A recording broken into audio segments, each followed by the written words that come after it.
New tonight at 10, creating clean energy solutions. How a special guest from Germany is helping to steer the conversation.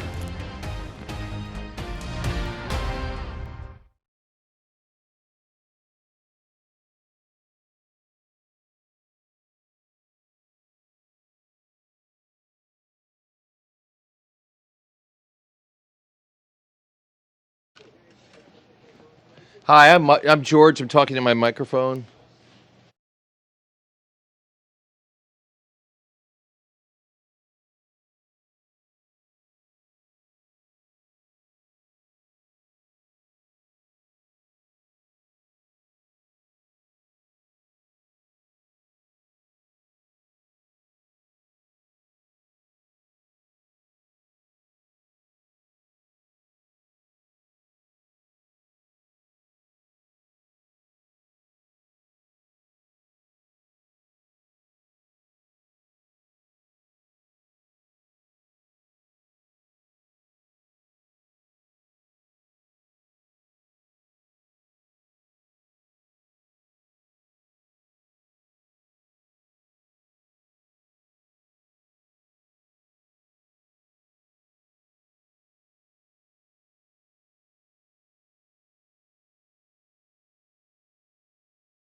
Republicans have introduced a short-term fix to the country's debt limit, but what does that mean? I'm KIMT News 3's Alec Lasham with answers to your debt questions.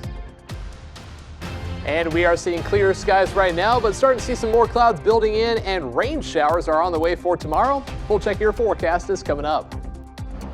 Plus, city leaders get some international expertise on the future of clean energy. I'm KIMT News 3's Anthony Mons on live with details on the discussion at City Hall. KIMT News 3, coverage you can count on. This is KIMT News 3 at 10. Well, thanks for joining us for KIMT News 3 at 10. I'm Katie Lang. And I'm George Mallet. Happening now at our nation's capital is a conversation about whether to raise the debt ceiling or not. Yeah, Democrats have been pushing to lift the lid on the deficit spending, but have been met with opposition from Republicans. KIMT News 3's Alec Lasham joins us live here in studio after speaking to our political analyst, Race Hardy. Alec. Yeah, Katie and George, I made my way around Silver Lake Park earlier today, asking folks questions that they may have about the nation's debt ceiling, which were then answered by political analyst Race Hardy. For the first time in our history, the United States government could default on its loans. That is if an agreement cannot be made to raise the $29 trillion debt ceiling. But what does that even mean? Med City resident Beth Wigand is asking KIMT News 3's political analyst Race Hardy for an explanation. I would like, just in simple layman's term, what is the debt ceiling? It's an arbitrary thing that Congress came up with. Congress can vote to get rid of it. But what does it mean? We've had, essentially, other than a few years under the Clinton administration, we've had a budget deficit every year, massive deficits. And now we're at, $29 trillion of debt. And we've got to raise it to pay the bills. Ken Kaufman wants to know whether the issue is a side effect of big government. Is the government too big to where they can't communicate on budgeting better? Congress itself is not too big. 535 members is not too big to communicate. Now, maybe we're spending too much, maybe we're not. That we can openly debate. 535 people all in the same building, that's not too big to communicate. They've decided to use partisan politics as their mode of operation. Kathy Hunt wants to know when Congress will figure out a way to pay its bills. When are we finally going to find some kind of long-term solution to this problem? Unless we come up with a balanced budget amendment to the U.S. Constitution, like we have in the state of Minnesota, we have a balanced budget amendment in our state constitution. We're going to have this over and over again, but it hasn't been just the last couple of years. We've been dealing with the debt ceiling for decades, and we will continue to deal with it if this is how we're going to operate. If the United States defaulted on its payments, then Hardy says it would cause a massive recession and would ruin the nation's full faith and credit status. Katie and George. Thank you, Alec. Now, the debt ceiling has been suspended 80 times since 1960. The last time was in 2019 when a bipartisan measure was passed to raise the debt ceiling past $22 trillion. Well, let's take a live look right now at downtown Rochester on a nice evening. It's still very much a summer-like evening. Yeah, it's nice out there. KIMT Storm Team 3 Chief Meteorologist Aaron White joining us now. And Aaron, what are you tracking? Well, as we head into the day tomorrow, we're tracking some rain showers to build back into the area. Going to be a bit of a change from what we had today. Saw some sunshine, some nice mild temperatures, almost summer-like as George was talking about. Even now, we are still seeing temperatures into the lower to middle 60s.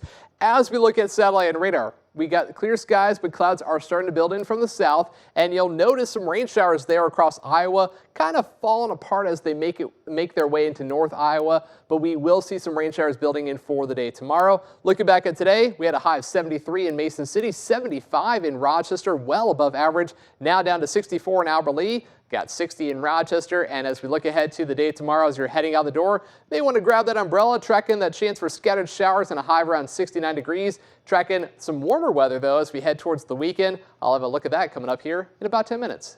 All right, thanks, Aaron. Well, News since 6, a transcontinental discussion on creating clean energy systems. KIMT News 3's Anthony Monzon sat in on a meeting at City Hall this afternoon featuring a special guest from abroad. Anthony. Well, Katie and George, this afternoon, local leaders from the city of Rochester, Olmsted County, and even the state legislature welcomed Professor Christoph Vetter from Munster, Germany. Now, Vetter is a renowned climate engineer, and together they discussed the future of clean energy, as well as some of the challenges that lay ahead, both here and abroad. The most important thing is that everybody can and everybody must contribute to have this sustainable future. Professor Christoph Vetter of the University of Applied Sciences in Munster, Germany, making his way to the MedCity to exchange ideas on clean energy. Part of the context for Vetter's visit, the city of Rochester's commitment to making a complete transition to renewable energy by 2030. I saw that there is a strong team working out all these plans which you are doing during the next years, and it seems that this could be a great success, but will be difficult. The challenges are countless when it comes to cleaning up our energy footprint. One of the biggest, many of the renewable sources we have are less dense in energy content than fuel and coal. That means we have to find ways how we could reduce this amount of energy which we need, and also thinking more in cycles.